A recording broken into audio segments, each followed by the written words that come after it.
undone by it.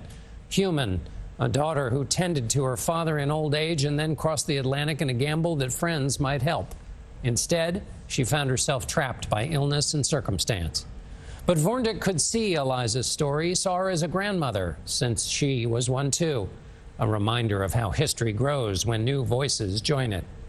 It also reminds us, in the 250th year of America's birth, that history is made by strands of human connection.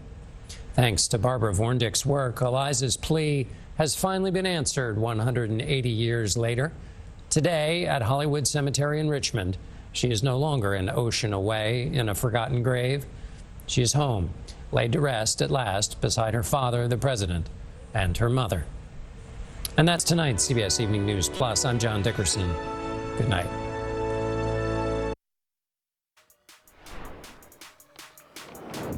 Now at 5, the man accused of starting the fire that led to the Palisades fire enters a plea in court, and his lawyer is speaking out.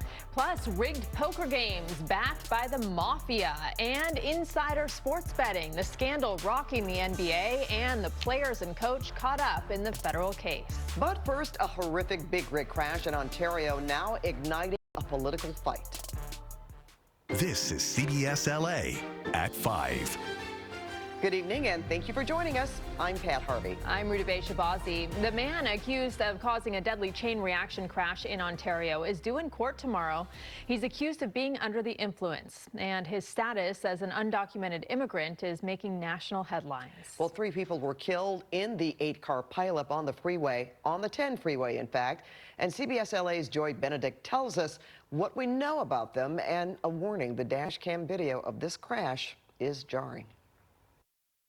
It's a stunning view from a dash cam video of a crash that killed 3 people. Out of nowhere, we just hear a big impact, and we stared at each other for 2 seconds, and out of nowhere, I just seen that big old red truck in front of me. Aldo DePaz was changing his tire on the side of the road when it happened, and he spoke to us right after. I'm just lucky to be alive. And now we're learning more about the man accused of causing the crash and the lives that were cut short. It's a shame. I can't believe it. You know, I can't believe what happened, you know, when everybody stopped and that truck just going that fast. Peter Serto lives next door to the man family have identified as one of the victims as Clarence Nelson, a 76-year-old father from Fontana, where flowers were dropped off at his home. A photo of Nelson was also posted by Pomona High School in remembrance, where he coached basketball a few years ago. I feel really bad. It's really horrible, and we'll probably see what it is that we can do to help the family and our community here. A woman was also killed, as was Jaime Flores Garcia, identified in the felony complaint Thursday. The complaint says this man, Jashanpreet Singh, was under the influence of drugs when he failed to slow or stop while driving a semi-truck. He's now charged with 3 counts of gross vehicular homicide while intoxicated, as well as driving under the influence and causing injury to 3 other people in this 8-vehicle collision. Me, as a truck driver, I know you got to pay attention. You got to pay attention to your surroundings. And this guy wasn't paying attention. Officials say Singh was not only under the influence, he was undocumented. The Department of Homeland Security says he entered the country illegally from Mexico in 2022 and was originally from India. He had a valid license to drive the truck. Singh is scheduled to make his first appearance in a San Bernardino County courtroom here in Rancho Cucamonga on Friday morning. Joy Benedict, CBS LA. Tonight, the debate is growing over the suspect's legal status and his ability to obtain a driver's license here in California. CBS LA assignment editor Mike Rogers at the desk now. And Mike, the White House already is speaking out about this. Yeah, they are. And, you know, this has been a widely debated topic across the country after a recent incident in Florida where there was another deadly crash involving a semi-truck and an undocumented immigrant who obtained a driver's license here in the state of California. Now, today, White House press secretary spoke out about the issue. I can confirm that California gave this individual a license, and it is something that the Department of Transportation has already looked into. I know Secretary Duffy, who's doing a phenomenal job, has spoken on this many times in the crackdown that the Department of Transportation is taking on these licenses that are wrongfully being issued to people who clearly do not deserve to uphold these positions. So you heard her say they're wrongfully issued. Well, the state of California is pointing the finger back at the federal government, saying it's because he had valid work documents that allowed him to obtain that license. They say the valid work documents were through 2030. They also say the government extended and approved those documents twice, once to 2026 and then through 2030.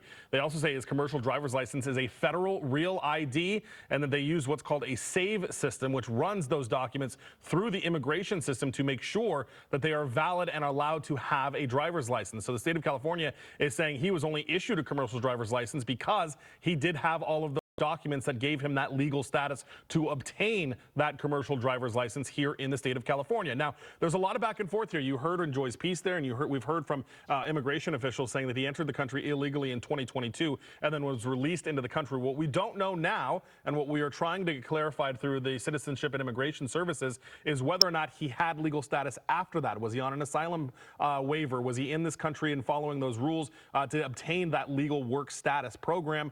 That's what we're trying to sort out now. But again, the state of California pointing the finger back at the federal government, saying because he had those clearances through the federal government, through those work documents, that's how he was able to legally obtain that commercial driver's license. So we'll continue to follow this story, guys. All right, thanks for the context, Mike. And developing news, the man accused of arson connected to the Palisades fire has pleaded not guilty. Jonathan Kindernecht was arraigned today in downtown LA. He's charged with 3 felony counts: destruction of property by means of fire, arson affecting property used in interstate commerce, and timber set afire. Prosecutors say Rindernecht maliciously set the Lockman fire in the early hours of New Year's Day. Well, that 8-acre fire was contained, but apparently smoldered underground and ultimately led to the Palisades disaster. Rindernecht's attorney says the LA Fire Department, not his client, should be responsible for the fire. The whole theory is that the Palisades fire was a reignition of the Lockman fire. Well, what about what happened between January 1st and January 7th? Jonathan wasn't out there with a fire hose putting that fire out at the Lockman location. The fire department was. So why are they blaming him for whatever the fire department didn't do? Rindernecht is due back in court November 12th, and a tentative trial is set for December 16th. He faces up to 45 years in prison. Scandal rocking the NBA. Coaches and players facing gambling and organized crime charges in what's being called Operation Royal Flush. Well, CBS LA's Jeff DeWin is here showing us Hall of Famer Chauncey Billups, a former Clippers player and coach, is one of those accused, Jeff. Well, Pat and Rudabeh, you know, this massive investigation involves what federal prosecutors call 2 separate schemes. They include 3 current and former NBA players and coaches with alleged ties to the mob. Your luck has run out. Federal prosecutors in New York laying out the case against 30 people, including Chauncey Billups, who appeared in court Thursday. The Hall of Famer, former Clippers player and coach and current coach of the Portland Trail Blazers. He's accused of being involved in an underground multi-state poker ring backed by the Italian mafia. The games in the New York area were backed by the Bonanno, Gambino, and Genovese crime families of La Cosa Nostra. Prosecutors say the games involved rigged shuffling machines that were secretly altered to use concealed technology to read cards in the deck. Electronic poker chip trays that could secretly read cards placed on the poker table, and playing cards that had markers visible only to individuals wearing specially designed contact lenses or sunglasses. Did you deal with sports betting when you were at the U.S. Attorney's Office? I did deal with sports betting. Nimo Romani is a former federal prosecutor. He says a second case involving Miami Heat player Terry Rozier is troubling for the NBA.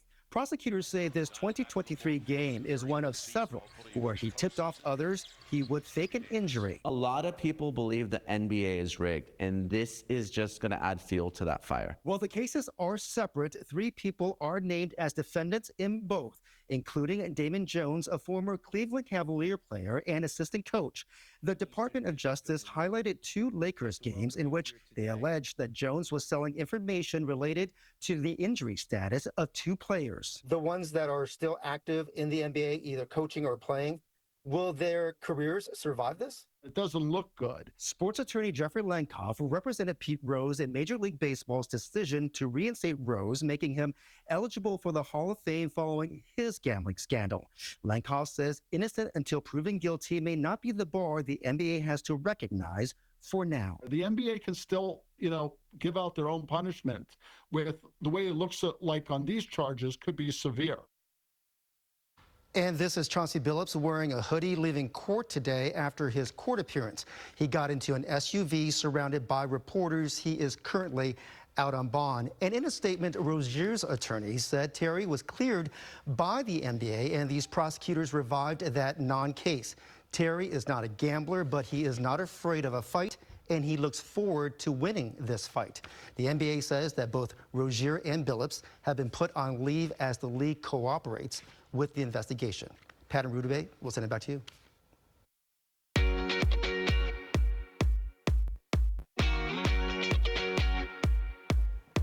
Ghost skeletons and all things scary. Ooh, next weather in your neighborhood is getting spooky tonight. It's part of Old Town Orange, and it gets really into the holiday spirit every year. And meteorologist Danny Riverity is taking it all in, and she's got to look at your next weather forecast. Are you scared, Danny? Pat, Rudabeh, I don't do good with the scary stuff. I found a Cocoa House. I loved it, but we're back in the spookiness. They know how to do Halloween here. Look at my friend, my horse friend. He might need to eat a little more, you guys. This is one of the many houses here in this neighborhood, Old Town Orange, where they go all out. They know how to do Halloween. And the beautiful thing about this is a great place for you to bring your family, your kids leading up to Halloween. I'm going to show you all the fun, but I got to tell you, nothing spooky about the weather. Let's talk about your weather. It has been the most beautiful day. And here in Orange, we have the sun shining. We've seen temperatures in the 70s. That's the case going into the evening. And then once we get to tomorrow, you guys, it's going to feel even warmer than today. We're going to see temperatures making their way back into the 80s. We're going to see that in Riverside, 50s to start, 80s in the afternoon, and once we get to the afternoon, we're going to see highs making their way into the upper 80s in the Inland Empire, in the valleys, and in Los Angeles and Orange counties, we'll see the 70s. So Pat and Rudabeh, I don't like the scary stuff, but for you girls, we're going to do it. We've got our big girl pants on today. Big girl pants. Yes. And we're going to see how this goes. But we've got a lot of fun to bring you. Okay, I want to see more of that little skeletal horse there. Yeah, That's you can cute. do it. Usually you bring us live horses. He's coming back. Yeehaw! Thank you, Danny. All right, well, the Dodgers are set to begin the World Series tomorrow against the Blue Jays. And our Darren Haynes is live in Toronto with the boys in blue and Media Day. Hey, Darren. Listen, Media Day, we knew that there was going to be a lot of people here for Media Day, but when we went into that and we saw what Shohei Ohtani, that media frenzy looked like, it was insane. Take a look at this. I mean, it was an absolute madhouse surrounding Shohei Ohtani. I mean, you see the video right now. This was during his availability today. Now, look at the massive scrum. And there's so much interest surrounding one of the greatest players in baseball history playing in the Fall Classic. Every time